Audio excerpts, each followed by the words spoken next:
என்ன நான் போறேன்.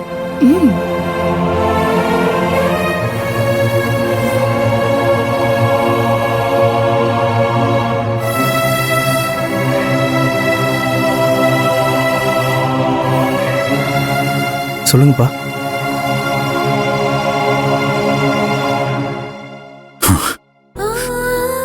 என்ன மன்னிச்சிரியா?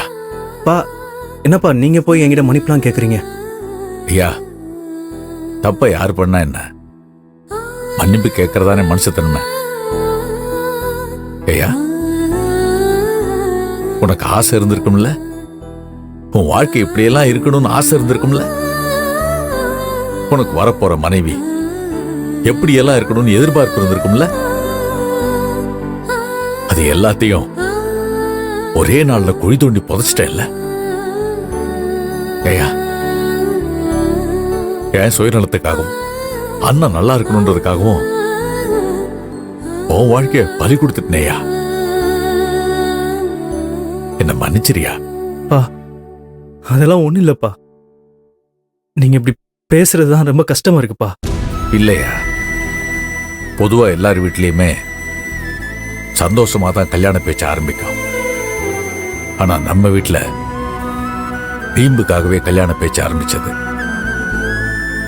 அண்ணத்துக்கு ஒரு தப்பான பையனை கல்யாணம் பண்ணி வைக்க அவ அப்பா முடிவு பண்ணான். அத போய் நான் தடுத்தேன்.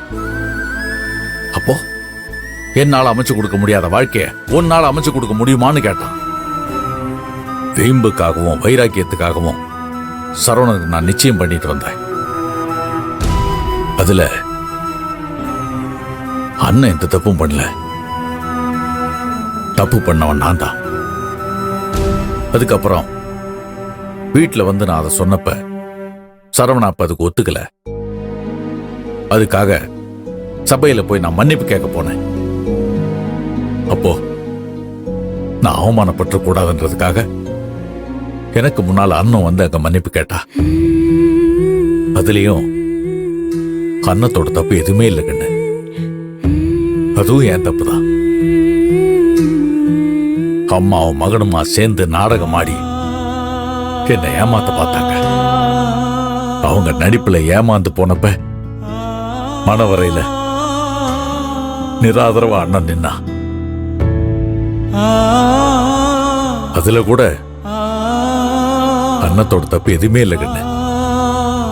ஏன் தப்பு தான் கண்ணு. இப்படி எல்லா தப்புமே பண்ணது நான் தான். ஆனா அதுக்கான தண்டனை அனுபவிச்சது நம்ம அண்ணன் தான். ஏன் இப்போ கூட அவளுக்கு ஒரு நல்ல வாழ்க்கை அமைச்சு தரேன்னு சொல்லி உனக்கு கல்யாணம் பண்ணி வச்சிருக்கேன். இது சரியா தப்பா எனக்கு தெரியல.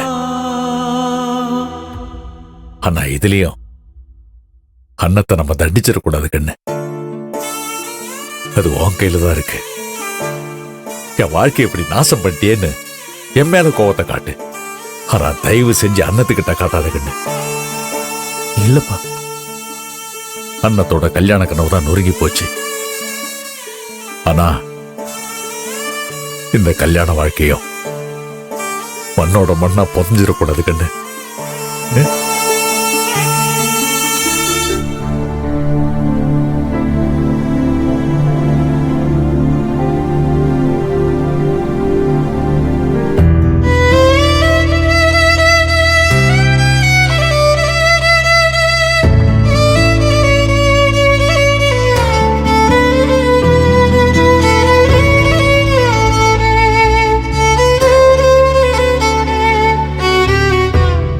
சரி, நீ போ.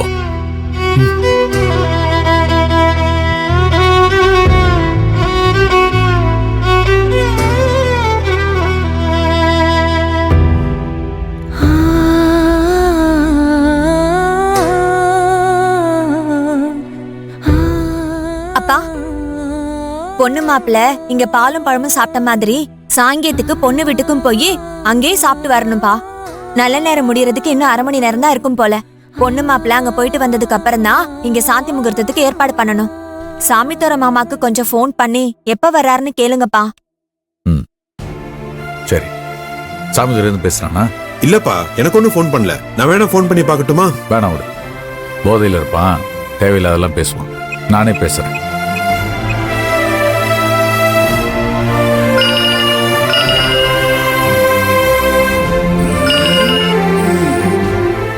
ஹலோ. நான் சண்முகம் பேசுறேன். பேசு. சாமிதுரை, பொண்ணும் மாப்பிளையும் மறு வீட்டுக்கு வந்து பாலும் பழமும் சாப்பிட்டாதான் இங்க சாந்தி முகூர்த்தமே வைக்க முடியும். நல்ல நேரம் முடிய போகுது. அங்க உனக்கு நல்ல நேரம் முடிய போகுது. ஆனா எப்ப அவ இந்த வீட்டை விட்டு வெளியே போனாலோ அப்பத்துல இருந்து எங்களுக்கு நல்ல நேரம் ஆரம்பமாயிடுச்சு. நீ நினைச்சதை ஜெயிச்சிட்டல்ல, அப்படியே இரு. இனி அவளுக்கும் எங்களுக்கும் எந்த சம்பந்தமும் இல்ல. நான் ஒன்னும் மறு வீட்டுக்கெல்லாம் அழைக்க வரமாட்டேன். சாமித்துறை, என்ன சாமித்துறை இப்படிலாம் பேசுற? அண்ணா யாரு? உன் பொண்ணு, தாய் இல்லாத பொண்ணு சாமித்துறை. நாம தானே முன்னால் நின்று சடங்கெல்லாம் நடத்தி வைக்கணும். இங்க பாரு, அவளுக்கு நிச்சயம் பண்ண மாப்பிள்ள ஓடி போனது தெரிஞ்சதுக்கு அப்புறமும் மண்டபத்துல அத்தனை பேர் முன்னாடி மானம் கெட்டு கூனி குறுகி நின்னப்போ எப்ப அவ உன் வீட்டுக்கு வந்து சேர்ந்தா போதுன்னு உன் சின்ன புள்ளைய கட்டிக்கின்னு போனாலோ அப்பவே அவளுக்கும் எங்களுக்கும் எந்த ஒட்டும் இல்ல, உறவும் இல்ல. இனி அவளுக்கு எந்த நல்லது கெட்டதுனாலும் நீயே பாத்துக்கோ.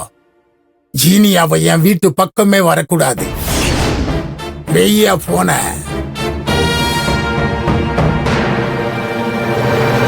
என்னப்பா?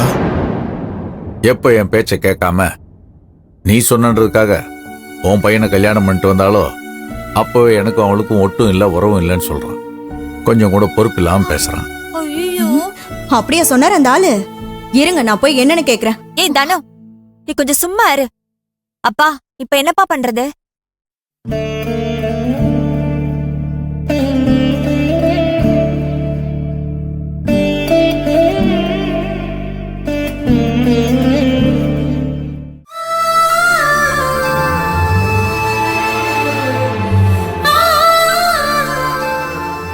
கண்ணு, ஒன்னும் கவலைப்படாத. ஒரு பொண்ணு புருஷன் வீட்டுல உறவு முறைகள் எல்லாம் காலப்போக்கில் அவளே ஒவ்வொன்னா தெரிஞ்சுக்குவான். ஆனா ஒரு புருஷங்காரன் மறு வீட்டு அழைப்புக்கு போகும்போது தான் அந்த வீட்டில் இருக்க உறவையெல்லாம் சொல்லி கொடுப்பாங்க. அதுக்காகத்தான் இந்த மறு வீட்டு அழைப்பு சம்பிரதாயமே. ஆனா நம்ம கார்த்திக்கு தான் உன் வீட்டில் எல்லாரையுமே தெரியுமே. அதுக்கப்புறம் அந்த சம்பிரதாயம் இருந்தா என்ன, இல்லைன்னா என்ன, அதை பத்திலாம் யோசிக்காத கண்ணு.